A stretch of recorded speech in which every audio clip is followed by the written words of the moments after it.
The news is just breaking, but everybody knows that this settlement has been coming for several weeks. We here at Bloomberg reported back in December that JPMorgan was headed towards a settlement of about $2 billion for allegations that the bank failed to observe the provisions of the Bank Secrecy Act and anti-money laundering provisions. This is federal law in connection with its relationship with Bernie Madoff and Madoff Securities.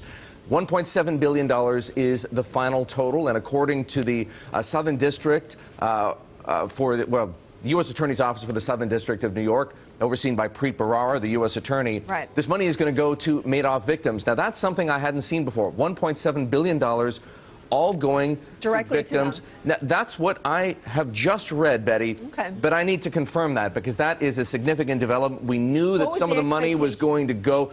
We knew that about $1 billion was going to go to the U.S. Attorney's Office, which is effectively the Department of Justice, and that the remainder of the settlement was going to go to the Office of the Comptroller of the Currency, which is JPMorgan's main regulator, and perhaps some other arms of the U.S. government. But it was unclear how much of that money would be redirected towards Madoff's fraud victims, and it appears possible that all $1.7 billion will go in that direction. One other thing worth pointing out, and this has been covered fairly extensively, but it is extremely noteworthy that JPMorgan is signing what's called a deferred prosecution agreement.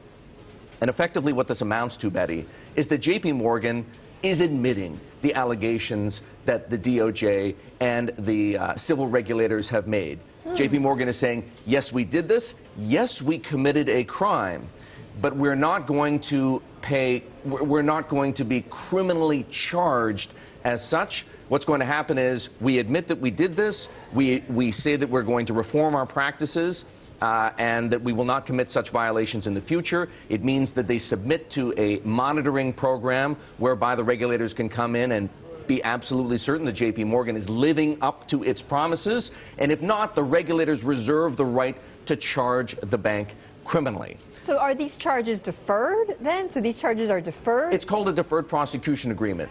The charges themselves are not being laid, but the government reserves the right to bring those charges in the future based on the slightest variation from the promises that the bank made. So this really ties the bank's hands. It's very important because, as we know, or as you probably know and others may know, if a bank is criminally charged, if a bank of JPMorgan's size and stature is criminally charged, the business pretty much disappears overnight.